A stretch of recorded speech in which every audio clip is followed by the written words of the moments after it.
General mathematics. આજે આ પાર્ટમાં આપણે સળંગ પ્રાકૃતિક સંખ્યાઓના વર્ગનો સરવાળો શોધવાનો છે. અત્યાર સુધી આપણે સળંગ પ્રાકૃતિક સંખ્યાઓનો સરવાળો શોધ્યો હતો. હવે આપણે સળંગ પ્રાકૃતિક સંખ્યાઓ છે એનો પણ વર્ગ, એનો સરવાળો આપણે શોધવો હોય તો કઈ રીતે શોધી શકીએ, એ એકદમ ઇન્ટેલિજન્ટ ક્વેશ્ચન છે અને પરીક્ષાઓમાં આવા પ્રશ્નો તમને પૂછાવાના છે. Finding the sum of squares of consecutive natural numbers. સળંગ પ્રાકૃતિક સંખ્યાઓ છે એનો વર્ગ કરવાનો અને એનો સરવાળો કેટલો થાય એ આપણે શોધવાનું છે. તો ચાલો શરૂ કરીએ. એકદમ શાંતિથી રિલેક્સ રીતે, વારંવાર ભલે પુનરાવર્તન કરવું પડે પણ આ ટોપિક્સ બરાબર સમજવાનો છે.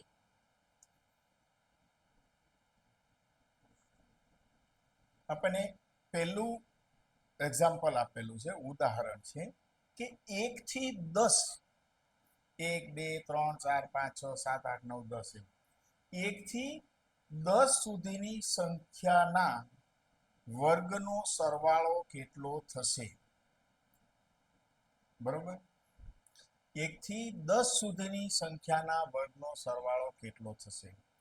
What will be the sum of the squares of numbers from 1 to 10? 1 થી 10 સુધીની સંખ્યાના વર્ગનો સરવાળો કેટલો થશે? ચાલો આપણે ગણીએ. હવે એ માટેનું સૂત્ર એટલે કે ફોર્મ્યુલા કઈ ટાઈપની છે કે n ગુણ્યા n વત્તા 1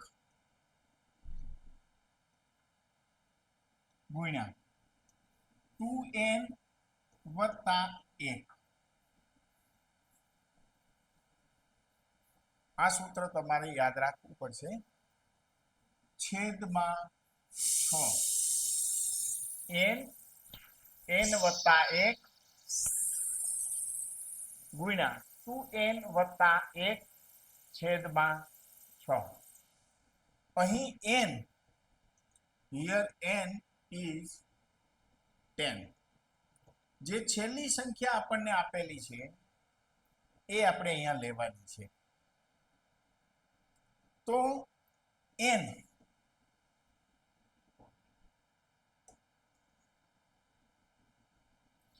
તો n ની જગ્યાએ આપણે શું લેશું?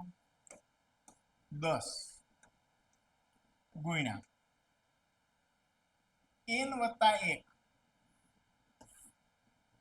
n વત્તા 1, n વત્તા 1 એટલે 10 વત્તા 1 કેટલા થશે?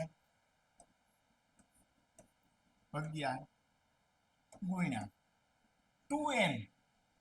n એટલે આપણે કેટલા લીધા છે? 10. તો 2n એટલે 20. 20 વત્તા 1 એટલે કેટલા થશે? 21.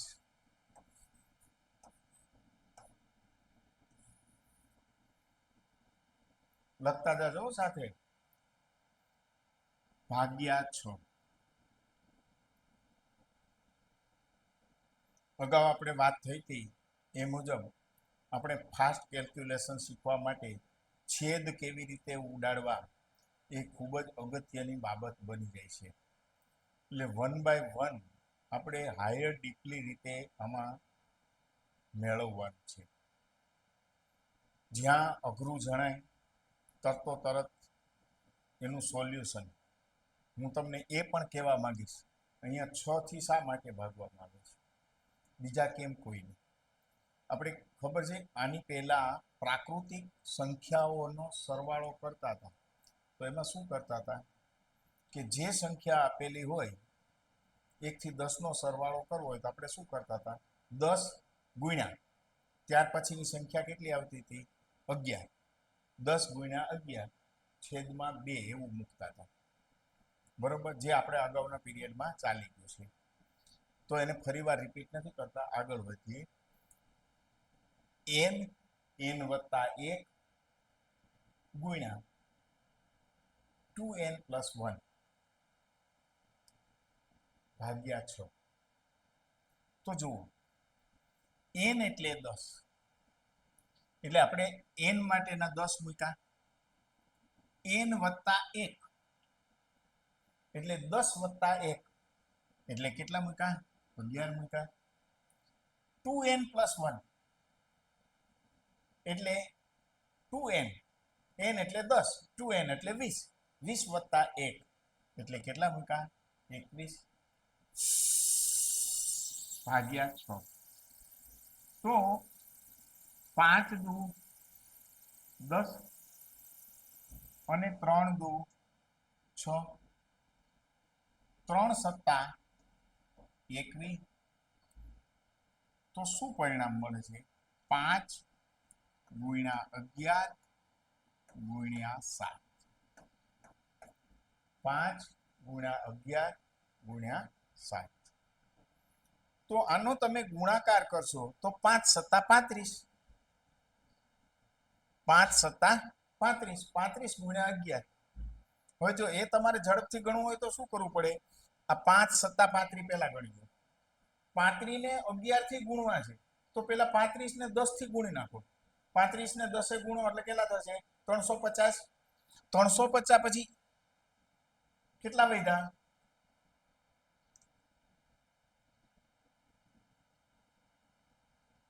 350 પછી 1 ગુણ્યા 35 એટલે કેટલા થયા? 35. 350 માં 35 નાખો, કેટલા થશે? 385. પેલા આપણે 10 થી ગુણ્યા, આ બેયનો ગુણાકાર કરીને, અને પછી એક વધારાનો ઉમેરો કરી દીધો, બરોબર છે? એટલે 385. એટલે 1 થી 10 સુધી નહીં, સળંગ પ્રાકૃતિક સંખ્યાઓનો વર્ગનો સરવાળો 385 થાય છે.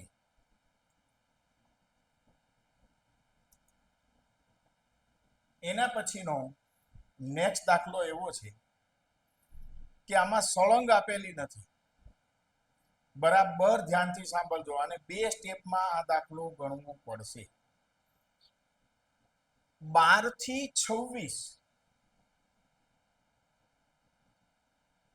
12 થી 26 વચ્ચે આવતી બેકી પ્રાકૃતિક સંખ્યાઓનો સરવાળો કેટલો થશે? લખી લો પહેલા તો. 12 થી 26 વચ્ચે આવતી બેકી પ્રાકૃતિક સંખ્યાઓનો સરવાળો કેટલો થશે? ઇંગ્લિશમાં લખવાની જરૂર નથી, એ 1 by 1 આપણે પાછું ઇંગ્લિશમાં કરાવશું. What will be the sum of the even natural numbers between 12 and 16? 12 and 26. 12 થી 26 વચ્ચે આવતી બેકી પ્રાકૃતિક સંખ્યાઓ, એકી નહીં, બેકી પ્રાકૃતિક સંખ્યાઓનો સરવાળો કેટલો થશે? તો આપણે પહેલા શું કરવું પડે કે પ્રશ્ન એવો છે કે 12 થી 26 વચ્ચે, 12 થી, બરાબર યાદ રાખો, 12 થી 26 વચ્ચે, એટલે 12 લેવાના નથી અને 26 પણ લેવાના નથી. એની વચ્ચે કઈ કઈ બેકી પ્રાકૃતિક સંખ્યા હોય? કુલ સંખ્યા શોધવા માટે તો આપણે સરવાળો લઈ લીધો છે, અગાઉ સૂત્ર લઈ લીધું છે કે કેટલી કુલ સંખ્યાઓ આવે, પણ કઈ કઈ સંખ્યાઓ આવે છે એ શોધવા માટે આપણે 12 અને 26 લેવાના નથી. તો એના બે વચ્ચે કઈ કઈ પ્રાકૃતિક સંખ્યાઓ, બેકી પ્રાકૃતિક સંખ્યાઓ આવશે? તો કે 14,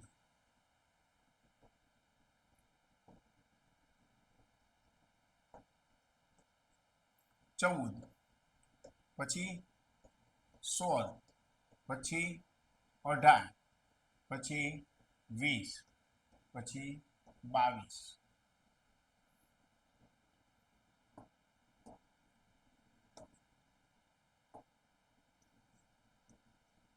પછી 24, 26 તો આપણે લેવાની નથી.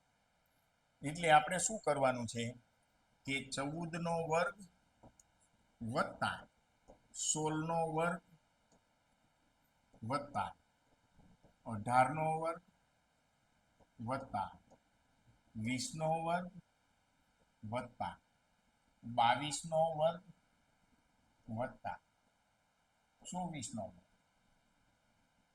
આ બધાનો આપણે સરવાળો કરવાનો છે.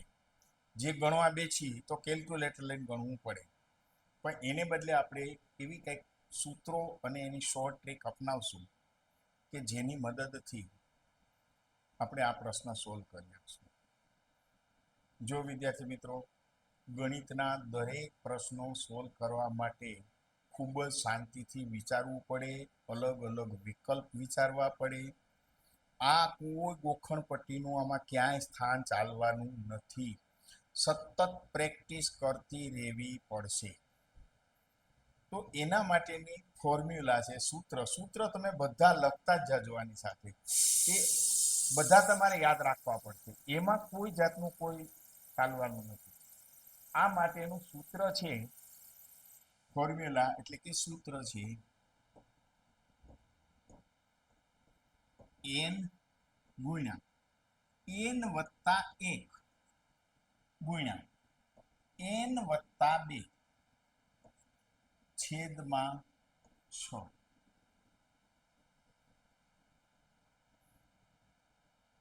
બરોબર. આ સૂત્ર આપણે યાદ રાખવું પડશે. n વત્તા 1 ગુણ્યા n વત્તા 2 છેદમાં 6. આ સૂત્ર આપણે યાદ રાખવું પડશે.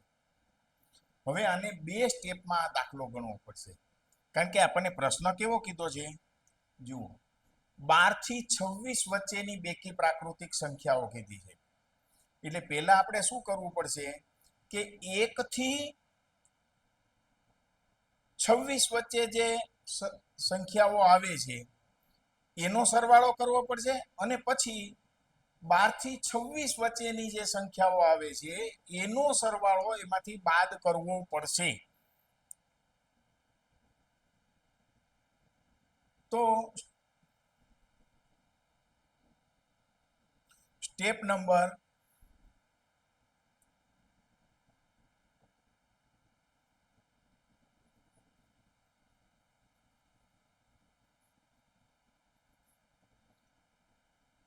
1 જોઈએ. સ્ટેપ નંબર 1, પહેલું સ્ટેપ જોઈએ આપણે કે પ્રથમ 1 થી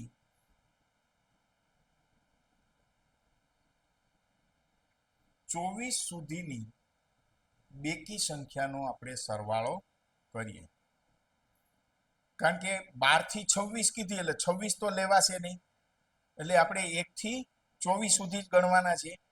તો સર્વપ્રથમ આપણે શું કરશું કે 1 થી 24 સુધીની 1 થી 24 સુધીની બેકી સંખ્યાના વર્ગનો સરવાળો આપણે કરવાનો છે. તો n બરાબર કેટલા થશે? તો કે 24. n બરાબર કેટલા થશે? 24. n બરાબર 24 થાય છે તો આપણે સૂત્ર શું હતું? તો કે n ગુણ્યા n વત્તા 1 ગુણ્યા n વત્તા 2 છેદમાં 6. હવે આ સૂત્ર તમારે યાદ રાખી દેવાનું, પણ ગણવા માટેનું આનું એક આપણે બીજી એક શોર્ટ ટ્રીક વિચારીએ. n એટલે તો 24 થઈ ગયા, રાઈટ? n એટલે કેટલા થયા? 24.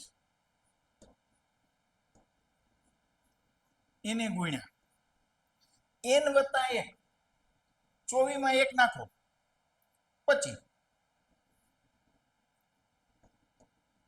એની ગુણ્યા n વત્તા 2 કેટલા થાય? 24 માં 2 નાખો 26. શું પરિણામ મળ્યું? 24, 25 અને 26. આ બધી ક્રમિક સંખ્યાઓ થઈ ગઈ. ખ્યાલ આવ્યો? એટલે આપણે n જે આપ્યો હોય ને એના પછીની બે સંખ્યાને ગુણાકાર કરી દેવાનો. એના પછીની બે સંખ્યાનો ગુણાકાર કરી દેવાનો. વર્ગ છે એટલે 3 સુધી લઈ જઈએ. બરોબર? એટલે 24, 25 અને 26 આ સૂત્ર તો યાદ રાખવાનું તમારે. પણ ફોર્મ્યુલા કેવી કરી નાખવાની કે n બરાબર 24 આપેલા છે તો 24 ગુણ્યા 25 ગુણ્યા 26 એના છેદમાં કેટલા આવશે? 6. તો 6 ચોક 24, 6 ચોક 24, રાઈટ. હવે 4 ને 25 એ સીધા ગણો કેટલા થયા? 25 ચોકું 100 અને 100 ને 26 ગણો એટલે 2600 થશે. કેટલા થશે? 2600. 4 ને 25 ગણ્યા 25 ચોકું 100 એને ગુણ્યા 26 એટલે કેટલા થયા? 2600. 2600. આપણે સ્ટેપ નંબર 1 પૂરું કર્યું. પણ આપણે આ બેકી સંખ્યાનો વર્ગનો સરવાળો કેટલો છે? 1 થી 24. બરોબર? પણ આપણે જોઈએ છીએ કેટલો? આપણે કેટલો માંગ્યો છે?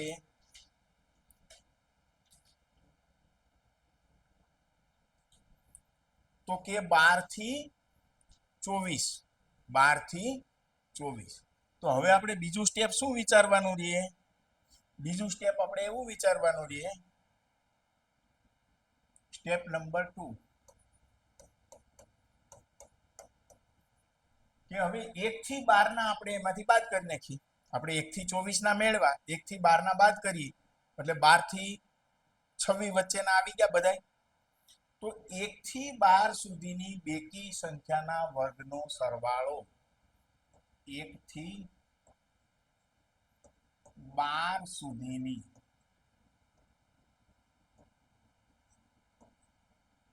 બેકી સંખ્યા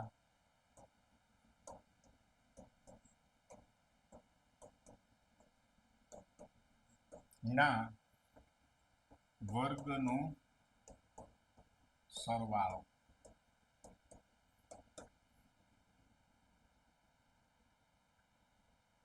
હવે 1 થી 12 સુધીની. તો આપણે એને માટે શું કરે? સૂત્ર તો એવું કે છે, લખી પેલી વેલી પ્રેક્ટિસ છે એટલે કે n બરાબર કેટલા થશે? તો કે 12, રાઈટ. ખરેખર તો 12 ગુણ્યા 13 ગુણ્યા 14 એના છેદમાં 6 એવું જ આવે ને.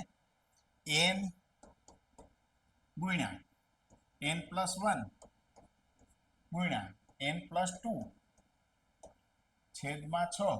પણ આવું લાંબુ લક્ષચિંતર કરવાને બદલે આપણે એને શોર્ટ અપનાવીએ કે n બરાબર 12 છે તો 12 ગુણ્યા 13 ગુણ્યા 14, રાઈટ. છેદમાં 6. 6 દુ 12. 13 ગુણ્યા 2, 13 દુ 26 અને 26 ને તમે 14 થી ગુણો. 26 ગુણ્યા 14 તો કેટલા થશે?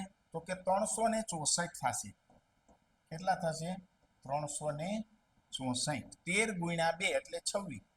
જો 26 ને પેલા 10 ગુણો તો 260 થયા. પછી 26 ચોખ્ખું 104 બીજા આવ્યા, 260 પ્લસ 104 કરો થઈ ગયા 364. એટલે 1 થી 30 ના ઘડિયા તો પેલા તમને એકદમ ક્લિયર હોવા જોઈએ. તો તમે ફટાફટ સરવાળા બાદબાકી ગુણાકાર ભાગાકાર હાઈ સ્પીડે તમે કરી શકશો. જો આમાં આપણે કેવી રીતે ગણતરી કરી? પેલા બે આનો ગુણાકાર કર્યો. જુઓ 13 દુ 26. 26 ને પછી 14 આપણને ગુણતા ન આવડે તો 26 ને આપણે શું કર્યું? પેલા કેટલાથી ગુણ્યા? 10 થી. એટલે 26 દાણ 260. પછી 26 ચોકું 104, 260 104 પ્લસ કર્યા એટલે 364 આવ્યું. હવે પેલું પરિણામ આપણને શું મળ્યું હતું? તો કે 2600. પેલું પરિણામ શું મળ્યું હતું?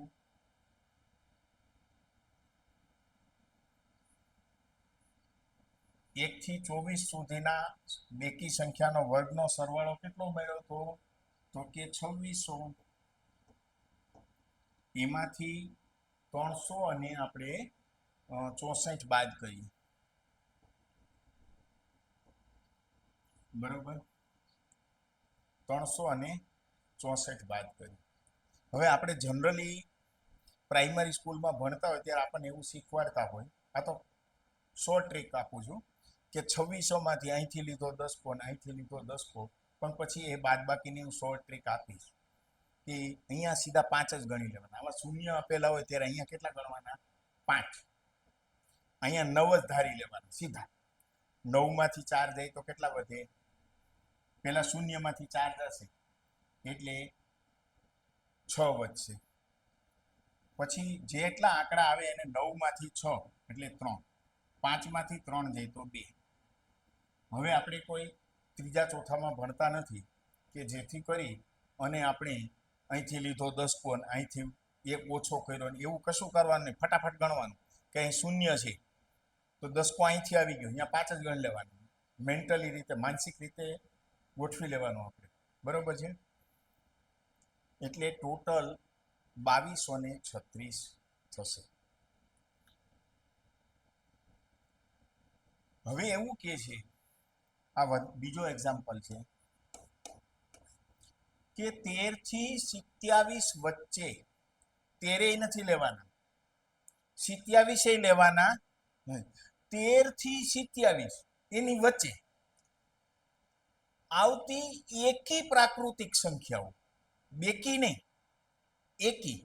એકી પ્રાકૃતિક સંખ્યાઓ, એનો પાછો વર્ગ કરવાનો અને એનો સરવાળો કેટલો થાય.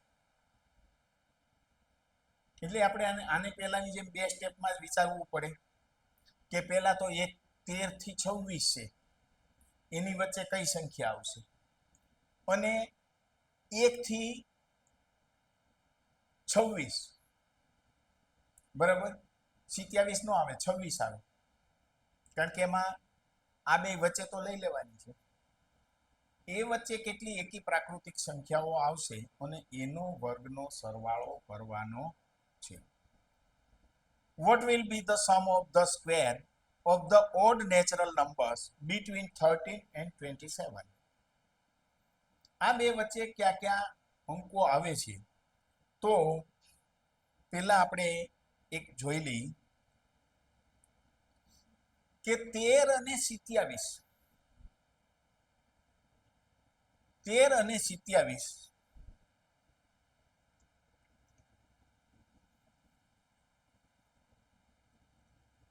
વચ્ચે કઈ કઈ એકી સંખ્યાઓ આવે? તો 13 તો આવે નહીં, પછી કઈ આવશે? 15. એકી કીધી છે એટલે 15 આવે, બરાબર જુઓ, એકી છે. પછી 17, પછી 19, પછી 21, પછી 23 અને 25, રાઈટ?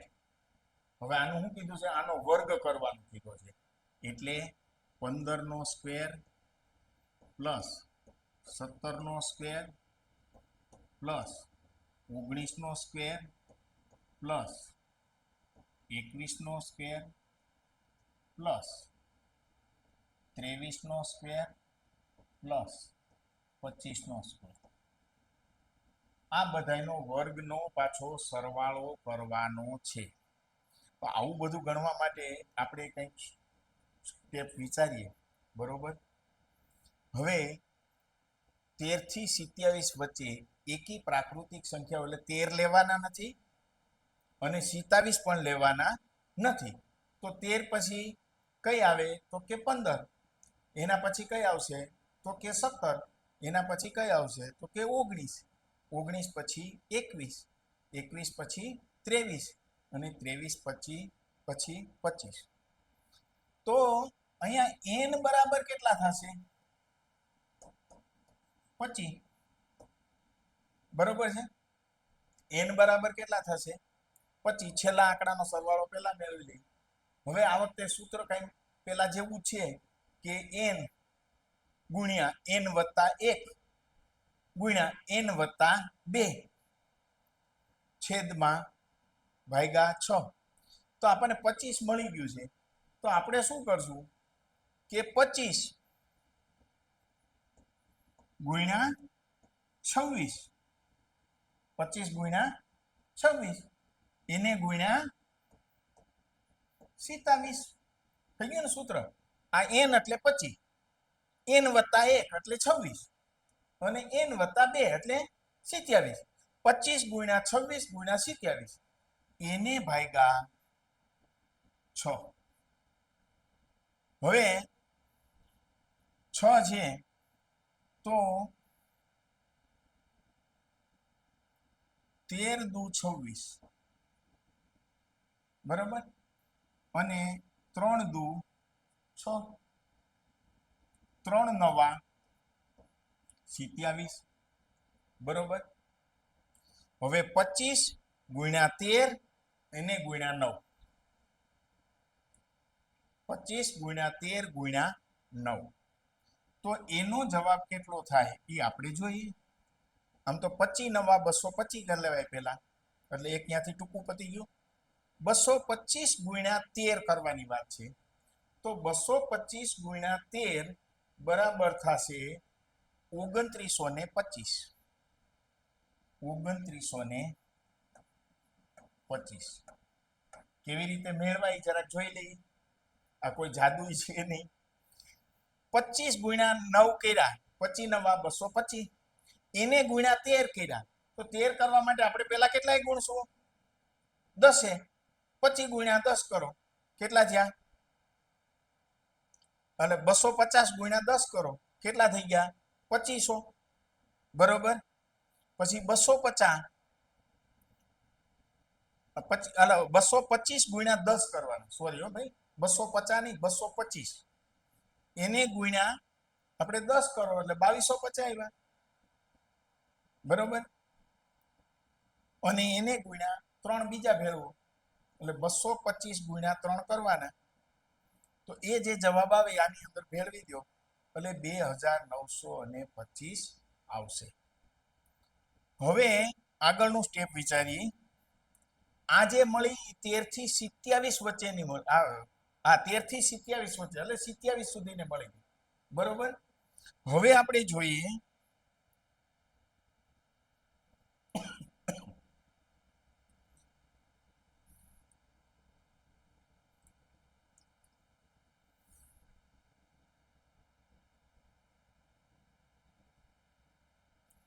એક થી 13 સુધીની સંખ્યાઓનો બાદ કરવાની. એટલે 1 થી 13 તો n બરાબર કેટલા થશે? તો કે 13. n બરાબર 13. તો સૂત્ર શું કે છે કે 13 ગુણ્યા 14 એને ગુણ્યા 15 છેદમાં 6. તો 7 દુ 14 અને 3 દુ 6, 3 પંચા 15, 7 પંચા 35, 35 ને 13 ગુણો, 35 દાણ 350 અને 105 બીજા બરોબર. એટલે કેટલા થાય? 455. આગલો આપણને ફિગર કેટલો મળ્યો હતો? તો કે આગલો આપણને ફિગર હતો 2925 માઇનસ 455 કરવાના. તો 5 માંથી 5 જાય તો 0, 12 માંથી 5 જાય તો 7, 8 માંથી 4 જાય તો 4 અને 2470 આવશે. કેટલો જવાબ આવશે? તો કે 2470 જવાબ આવશે. હવે આપણે મારે બોલવામાં એક ભૂલ રહી ગઈ હતી. અગાઉ જે આપણે સરવાળો કર્યો હતો એ કર્યો તો આપણે 13 થી 47 વચ્ચેની પ્રાકૃતિક સંખ્યાઓ હતી એકી, પણ આપણે જે લીધો હતો ફિગર એ 1 થી 25 સુધીનો લીધેલો હતો. એટલે મારાથી 13 થી 27 એવું બોલાઈ ગયું. બરોબર છે. એટલે આ રીતે આપણે ફાસ્ટ ટ્રેકની મદદથી ફાસ્ટ કેલ્ક્યુલેશન ગણી શકશું. હવે પછી નેક્સ્ટ પીરિયડમાં મળશું.